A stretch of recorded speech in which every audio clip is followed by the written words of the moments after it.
kedua kebetulan itu desain dan kesehatan dan rekreasi. Baik pada hari ini saya bisa isi untuk mewawancarai Bapak dalam rangka memenuhi tugas akhir psikologi pendidikan saya Pak.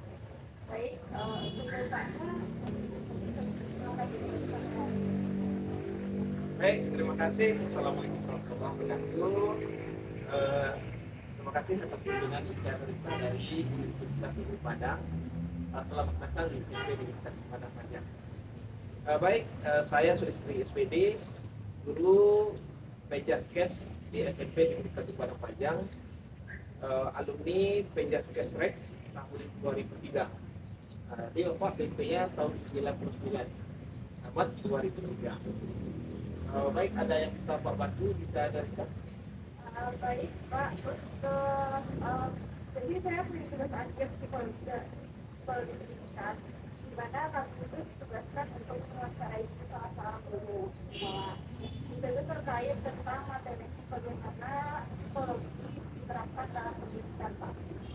Jadi sebelumnya Bapak udah di SMP satu ini sudah berapa lama Pak? Di SMP 1 itu mulai dari 2020 sampai sekarang. Sebelumnya itu sudah juga di SMP juga Padang Panjang, itu dari Padang juga kurang lebih 20 tahun saya jadi guru. Baik, untuk 20 tahun itu tentu banyak sekali pengalaman-pengalaman yang sudah Bapak lalui yang bisa dibandingkan dengan saya dan juga teman-teman yang ada di rumah. Eh, untuk materi di psikologi pendidikan saya itu Pak, ada beberapa materi yang saya pelajari. Nah, di antaranya itu adalah bagaimana cara guru atau teknologi pendidik itu mendukung emosional dan perkembangan sosial siswa di sekolah. Untuk mata pelajaran yang Bapak aku kan pendidikan siswa ini kan ya Pak. Ya. Jadi bagaimana Bapak sebagai guru penjas itu membantu siswa untuk dalam perkembangan emosional dan sosial mereka di sekolah Pak. Jadi apa saja langkah-langkah yang dapat Bapak lakukan? Yang pertama tentunya menjalin komunikasi dulu, menjalin komunikasi dengan siswa. Dan sesuatu mudah menerima apa yang kita sampaikan. Jadi kita menghargai apapun yang dia lakukan. Itu semacam suatu kita beri kepercayaan. Karena siswa mau bermain, kita minta pada siswa untuk menyiapkan dirinya sendiri, menyiapkan alat-alat, kita komunikasi aja. Kemudian kita lakukan kepercayaan pada sesuatu bahwasanya sesuatu bisa. Lalu kalau misalnya ada menurut betul dalam selama Bapak mengajar, apakah ada Bapak melihat atau menjadi siswa yang kurang dalam sosialnya Pak? Ya, itu ada. Selama mengajar itu lebih kurang 20 tahun, itu berbagai macam tingkah laku dan sikap siswa. Jadi banyak sekali tingkahnya, gaya belajarnya berbeda-beda. Ada yang suka kerjasama, ada yang tidak. Tapi yang tidak ingin kerjasama, dia sendiri-sendiri individual. Itu bagaimana itu kita melakukan satu strategi. Jadi strateginya kita kira satu kelompok dia memang membutuhkan kerjasama tim. Cara permainan kecil, dia tugaskan kerjasamanya bagus. Jadi kalau misalnya kan sudah dibentuk dari tim gitu ya Pak, bagaimana pasti tentu ada beberapa siswa yang menolak untuk bekerja sama Pak. Itu bagaimana sih Bapak mengatasinya? Oh ya, yang ada juga sebagian mungkin ya bukannya tidak mau sebenarnya, cuma dia merasa minder gitu. Mungkin merasa tidak sanggup melakukan sesuatu atau tidak tertarik dengan sesuatu hal. Misalnya ada yang hobinya bermain bola, ada hobinya bermain bola basket. Jadi ada semacam tidak tidak semangat gitu, tidak menimbulkan motivasi dirinya. Berarti waktu saya mengajar, Pak mengajar itu saya selalu mengamati, memberikan motivasi, memberikan semangat supaya bahwa tim ini adalah tim yang kompak. Jadi apapun yang kamu lakukan itu ada yang terbaik. Tidak ada yang belum ada satu hal itu ini ini orang ini apa tidak mampu, ini mampu, ini semangat, ini tidak semangat, tidak ada. Jadi apapun yang terjadi satu tim, namanya satu tim itu ibarat sebagai dari tubuh ya, ada satu tangan yang kiri, satu tangan kaki, kita kompak. Itu satu tujuan sama. Lalu Pak, dalam pembelajaran itu kan ada untuk mungkin anak-anak yang merasa kalau misalnya pelajaran ini saja mungkin akan terasa sedikit monoton atau mungkin kadang beberapa ada itu terasa membosankan gitu ya Pak ya. Iya. Bagaimana cara dan upaya Pak yang Bapak lakukan untuk membuat pembelajaran itu menarik Pak bagi siswa? Kita melakukan yang pertama kita lihat sebelum pembelajaran kita perhatikan siswa. Apabila ada siswa yang kurang siap untuk melakukan kegiatan itu biasanya kita gunakan suatu permainan kecil. Permainan kecil ternyata semua siswa itu suka permainan kecil. Ya, permainan kecil ini tidak rumit ya, tidak simpel, ya happy. Kemudian kita lakukan juga strategi pembelajaran. Misalnya kita melakukan apa saja sesuai yang pengen, apa yang dia mau, di mana bakat dia. Nah, kita salurkan aja. Jadi apalagi kita tahu itu siswa kita apa. Yang Bapak bilang tadi kan berarti Bapak tadi cara Bapak melakukan pembelajaran sesuai dengan kebutuhan siswa yang berbeda. Ya, pertama kita tentu kita ada semacam apa namanya kesawal mungkin melalui seleksi rapor kelas sebelumnya terlihat mungkin ada wawancara juga dengan orang tua, dengan teman-temannya atau dia sendiri. Kita tes dulu, tes awal apa ya. Jadi kita tahu ini sesuai kebutuhannya, bagusnya geraknya bagus, keterampilan bagus, lari cepat. Kemudian ada sesuai yang kurang maksudnya kurang bagaimana kognitifnya bagus, tapi untuk agresifnya kurang. Itu nanti kita polahkan kemampuan ini. Kita tidak samakan murid. Jadi memang sudah ahli, misalnya sudah ada hasil seleksi ODSN-nya, ya kita ini geraknya bagus. Kemudian yang kognitifnya bagus juga kita tidak samakan.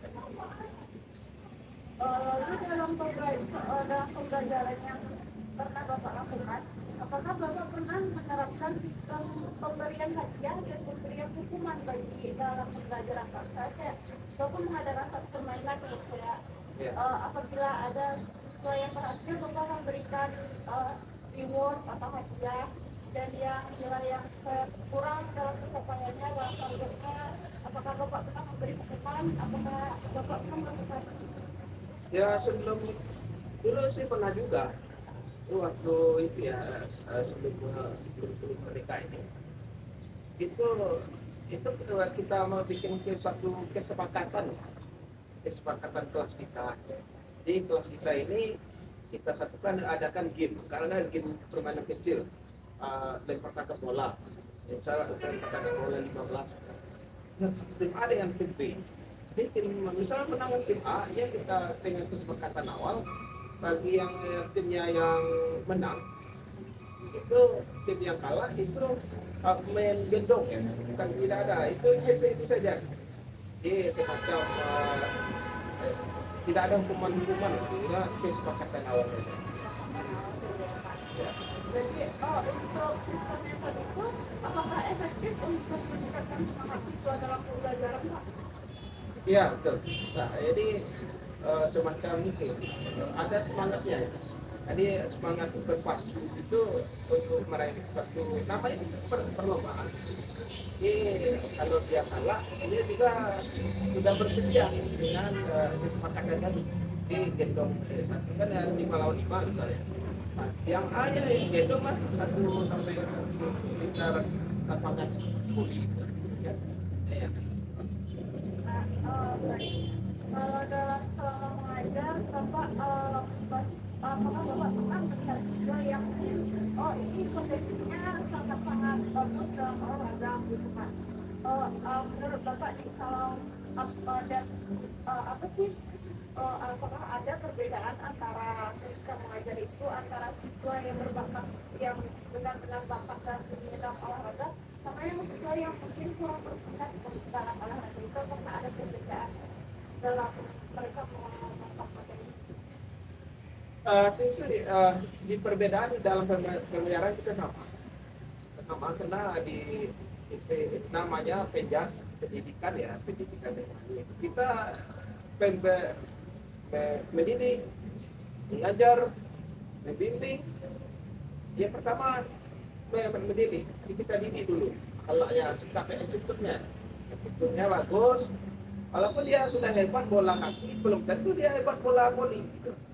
Jadi kita samakan satu tim, kita tidak ada berbeda-beda anak-anak, tidak boleh.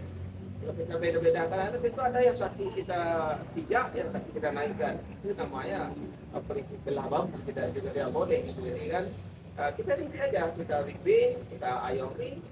Kalau anak yang kurang, ya kita support supaya semangat.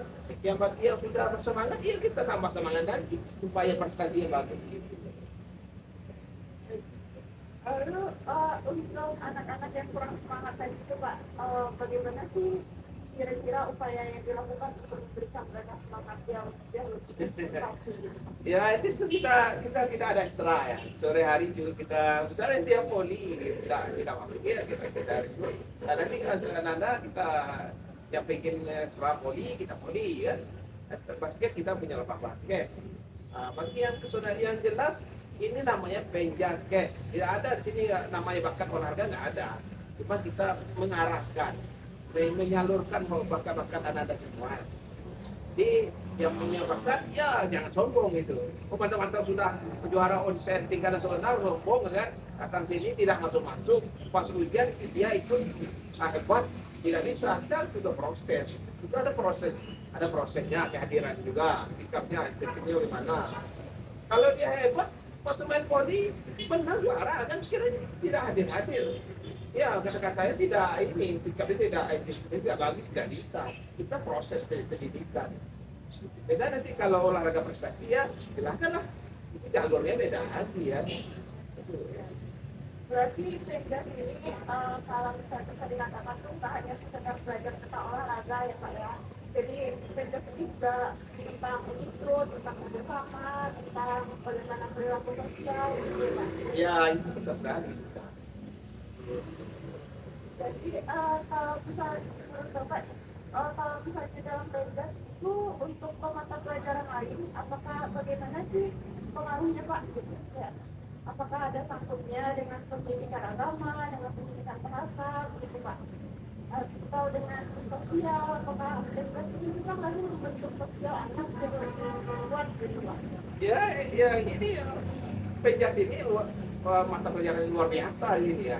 Semuanya mencakup mulai dari kerjasamanya apa yang tidak ada misalnya kita bermain sepak bola pun ini kerjasama tim komunikasi saling semangat sportivitas sosial saling berbagi tidak bisa kita mata-mata hebat sudah juara nasional kita tendang bola dari Dawang sampai ke tendangan itu tidak bisa di sosialnya ada estetiknya bagus kerjasamanya semangatnya motivasinya semuanya happy juga ada jadi yang tujuan utamanya adalah kebugaran jasmani anak Indonesia bugar sehat bugar itu Kebugaran jasmani intinya itu Penjas anak kebugaran jasmani anak-anak Indonesia ya Pak ya. Jadi untuk dalam pembelajaran Penjas tentu Bapak pernah melihat berbagai macam gaya belajar siswa Bapak. ya, Untuk mengatasi berbagai macam perilaku dan gaya belajar siswa itu apa saja sih yang Bapak lakukan Pak? ya yang pertama tadi ya, kita sebenarnya tidak ada anak yang nakal gitu. Anak semuanya bagus semuanya baik semua Anak-anak tuh kalau pelajaran olahraga itu dijelaskan ya. Kalau di sekolah terkenalnya olahraga. Woi, semua kalangan boleh. Saya tidak ada yang itu. Kalau kita tidak hadir untuk hari ya hari itu kita ambil mana itu kan. Berarti dia sangat mencintai pelajaran olahraga itu. Ada sebagian anak mungkin ya sebagian tapi tidak semua anak. Sedang ternyata ada sih yang tidak ya mungkin ada yang tidak fokus. Kalau sudah bermain di lapangan ini apalagi kita kasih motivasi kan, kita turun yang kecil, kita kasih semangat, kita tidak rendahkan. Tidak ada yang satunya nama bullying itu tidak boleh. Cara ada dia tidak bisa, ya kita kasih semangat supaya dia bisa mau berjalan, mau berlari, mau dia main volley. Itu tapi tidak ada yang pertama intinya komunikasi dengan teman. Berarti inti dari Universitas itu ya selain olahraga yang kita juga diajarkan komunikasi yang baik dan Ya, baik. saling berbagi ya. Ya, Sama semuanya lengkap olahraga. baik. Untuk dalam Vegas itu sendiri, bagaimana bagaimana sih Pak dalam melihat apakah anak ini sepertinya punya kelebihan di dalam Vegas gitu. Oh, anak ini mungkin cenderung ke bola, anak ini cenderung ke bola voli. Bagaimana Bapak bisa menentukan? Oh ya, kita ada tes kemampuan awal. Jadi di samping itu juga kita tanyakan sama dia, sama anak tersebut. Mungkin dia punya sertifikat dari SD, sudah pernah main, sudah pernah ikut klub, bola kan dan namanya kan sudah bola ada juga ikut sekolah. Jadi kita bukalah peluang-peluang itu. Di kemarin ya kita di semester satu, alhamdulillah semester ini kita mewakili Padang Panjang karena GESI. Ya, kita di GESI Sumatera Barat juga juara dua Sumatera Barat. GESI-nya juara satunya juga ikut banyak juga anak-anak yang hebat sepak bola di sini. Kemudian ada juga yang bola voli. Ada bola voli juga ikut event yang diadakan oleh SLTA, event SLP kita ikut juga. Ada tidak telat kemarin kita ikut juga di itu di Payakumbuh ya karate. Banyak sekali prestasi. Untuk prestasi olahraga ataupun dalam pembelajaran Vegas listrik, sebenarnya untuk zaman sekarang kita nggak bisa lepas dari yang namanya teknologi kan ya Pak. Ya, betul.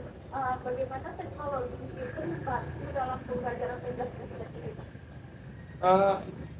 Kita juga teknologi ini kita gunakan itu untuk mencari sumber. Kita cari sumbernya apa itu dari teknologi kita ambil dari YouTube juga, dari semua itulah sumber-sumber teknologi kita manfaatkan untuk media pembelajaran. Jadi siswa yang mau kodi yang kita tidak bisa contohkan itu kan kita hanya di YouTube ya bagaimana sumber media pembelajarannya. Jadi ya betul ya, untuk zaman sekarang teknologi itu memang tidak bisa lepas dari maupun dari pendidikan, dari kehidupan sehari-hari. Teknologi itu memang sangat membantu juga ya Pak ya. Mungkin itu saja yang dapat saya tanyakan pada hari ini Pak. Ya. Terima kasih atas semua jawaban-jawaban yang dari Bapak. Saya dapat belajar dari jawaban-jawaban Bapak. Terima kasih yang sebanyak-banyaknya atas jawabannya Pak. Terima kasih. Baik, sekian wawancara kita pada hari ini Pak. Maaf apabila ada kesalahan, saya mohon maaf. Baik, dari sekian wawancara saya pada hari ini. Apabila ada kekurangan dan kesalahan, saya mohon maaf terutama kepada Bapak. Ya. Sekian, terima kasih. Assalamualaikum warahmatullahi wabarakatuh. Salam berdoa ya. Dan sampai jumpa ya. Jangan lupa ke para pajak.